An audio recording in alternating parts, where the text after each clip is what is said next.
Bronzana medalja Ane Bajić na svetskom prvenstvu u tekvondu u kategoriji iznad 73 kg ponovo je pokrenula priču o borilačkoj veštini koja vodi poreklo iz Koreje.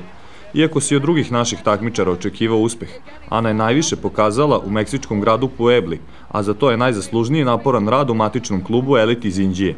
Utisci se još nisu slegli, još nisam ni svesna šta mi se desilo, bilo je naporno i mnogo sam se trudila za taj uspeh, ali iskreno da vam kažem nisam očekivala da ću uzeti medalju.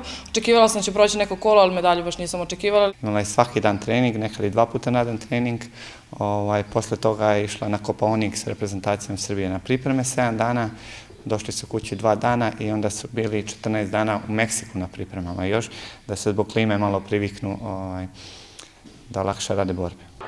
Ana je tokom karijere imala i nekoliko borbi sa olimpijskom šampionkom Milicom Mandić, a jedan od razloga za dobre rezultate naših boraca na međunarodnim takmičenjima jeste jaka konkurencija na domaćem terenu. Ja sam, pored Milice Mandić, sam učila dosta, bila sam njen sparing partner za olimpijske igre. 17 dana smo zajedno trenirale. Deca, naravno, koliko gledaju Milicu Mandić, tako i naši iz kluba gledaju mene, kao što gledaju nju.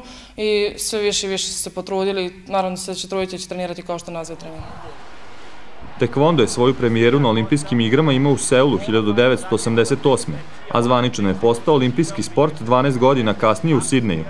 Dinamika i brzina ove veštine privukle su i Darka Kukića. Na 1998. godine osnuje klub Elite i od njega napravi stabilan kolektiv sa velikim brojem članova.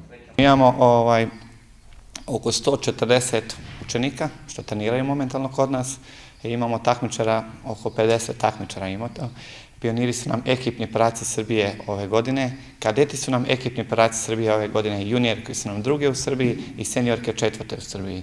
Znači to je ipak, mislim, rezultat jako dobar za naš klub. Od 9. godine sam krenula da putujem sa trenerom, bez roditelja. Roditelji mi nisu dolazili nijedno takmičenjima, da su mi bili podrška kod kuće i stalno su bili uz mene. A što se tiče kluba, super, sve ima, sve što je potrebno za sport. Naša sportska javnost sa pravilima tekvonda upoznala se tek na olimpijskim igrama u Londonu, a danas gotovo da nema zaljubljenika u sportu u Srbiji koji ne zna na koji način se boduju pojedini udarci. Na sreću, bronza Ane Bajić nastavlja niz medalja na velikim takmičenjima, koji je započela Milica Mandić osvajanjem zlata u Londonu. Da li ti se čini od olimpijskih igara 2012. i zlata Milica Mandić da su ljudi promenili u Srbiji mišljenje prema tekvondu i da danas kad kažeš šta treniraš da ipak znaju o čemu se radi? Naravno da znaju, do tada nisu toliko znali i misle da je to neki sasvim bez veze sport, ali kako je Milica osvojila medalju, malo su se zapitali da li taj sport, malo su ušli više u njega i isproveravali šta se to stvarno radi, šta to stvarno jeste i sada sve više i više dece primećuju da treniraju tekvondu. Stanovnici Beške, rodnog mesta Ane Bajić, odmah nakon povratka iz Meksika priredili su doček na trgu, a u zahvalnost svojim komšijama, Ana je obećala da će nastaviti sa napornim radom.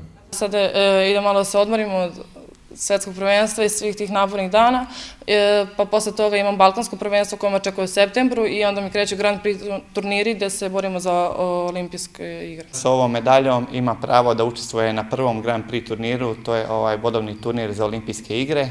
I nadamo se da će ona i sledeće godine i evropsku i one tamo godine svetsku medalju uzeti ponovo, jer ona je mlada i sada može da još napreduje dosta. Samo jedno takmičenje može da promeni dosta u karijeri sportiste, a svetsko prvenstvo i jul 2013. ostaće u najlepšem sećanju kako Ani Bajić, tako i članovima tekvondo kluba Elite, koji se nadaju da će imati čemu da se raduju i 2016. godine posle olimpijskih igara u Rio de Janeiru.